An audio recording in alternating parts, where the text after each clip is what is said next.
Hello friends, പുതിയൊരു വീഡിയോയിലേക്ക് സ്വാഗതം.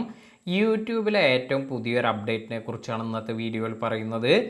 ഈ ഒരു അപ്ഡേറ്റ് ഇത് ക്രിയേറ്റേഴ്സിന് അത്ര നല്ല ഒരു അപ്ഡേറ്റ് ഒന്നുമല്ല.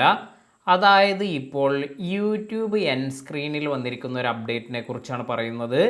നമ്മൾ യൂട്യൂബ് വീഡിയോസ് എല്ലാം അപ്ലോഡ് ചെയ്യുമ്പോൾ നമുക്ക് ഇതിൽ എൻ സ്ക്രീനിലായി നമുക്ക് നമ്മുടെ മറ്റു വീഡിയോസ് എല്ലാം മെൻഷൻ ചെയ്യാനെല്ലാം പറ്റും. അതായത് അവിടെ നമുക്ക് എൻ സ്ക്രീനിൽ നമ്മുടെ മറ്റു വീഡിയോസിൻ്റെ ഇൻഫർമേഷൻ എല്ലാം കൊടുക്കാം.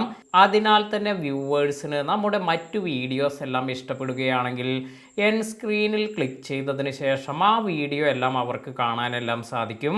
അതിനാൽ തന്നെ ഇത്തരത്തിൽ എൻ സ്ക്രീനിൽ നിന്ന് നമുക്ക് കൂടുതൽ വ്യൂസ് എല്ലാം വരാനുള്ള ഒരു നല്ലൊരു വഴിയെല്ലാം ആയിരുന്നു ഈ ഒരു എൻ സ്ക്രീൻ എല്ലാം നമ്മൾ കൊടുത്തിരുന്നത്. എന്നാൽ ഇപ്പോൾ വ്യൂവേഴ്സിന് ഇവിടെ ഒരു കാര്യമെല്ലാം ചെയ്യാൻ സാധിക്കും. അതായത് പുതിയ ഒരു അപ്ഡേറ്റ് വരുന്നതോടുകൂടി ഇത്തരത്തിൽ എൻ സ്ക്രീൻ വേണമെങ്കിൽ ഹൈഡ് ചെയ്യാനുള്ള ഓപ്ഷൻ എല്ലാമാണ് വ്യൂവേഴ്സിന് ലഭിക്കുക. അതായത് ഇത് ആവശ്യമുള്ളവർക്ക് ഇത് ഷോ എന്ന് കൊടുക്കാം. ഇനി ആവശ്യമില്ലാത്തവർക്ക് ഇത്തരത്തിൽ എൻ സ്ക്രീൻ എല്ലാം ഹൈഡ് ചെയ്തു വയ്ക്കാനും സാധിക്കും. അപ്പോൾ ക്രിയേറ്റേഴ്സിനെ സംബന്ധിച്ച് നമ്മൾ ഇത്തരത്തിൽ ഈ ഒരു എൻ സ്ക്രീൻ എല്ലാം കൊടുത്തിട്ടുണ്ട് എങ്കിലും വ്യൂവേഴ്സ് ഇത് ഹൈഡ് ചെയ്തിട്ടാണ് വയ്ക്കുന്നതെങ്കിൽ നമ്മൾ ഇത്തരത്തിൽ ഈ ഒരു എൻ സ്ക്രീൻ ഒന്നും കൊടുക്കുന്നതൊന്നും അവർക്ക് കാണാനൊന്നും സാധിക്കില്ല. അപ്പോൾ ഇത് നമ്മുടെ വ്യൂസിനെ എല്ലാം തന്നെ നല്ല രീതിയിൽ എഫക്റ്റ് ചെയ്യാനെല്ലാം സാധ്യതയുണ്ട്.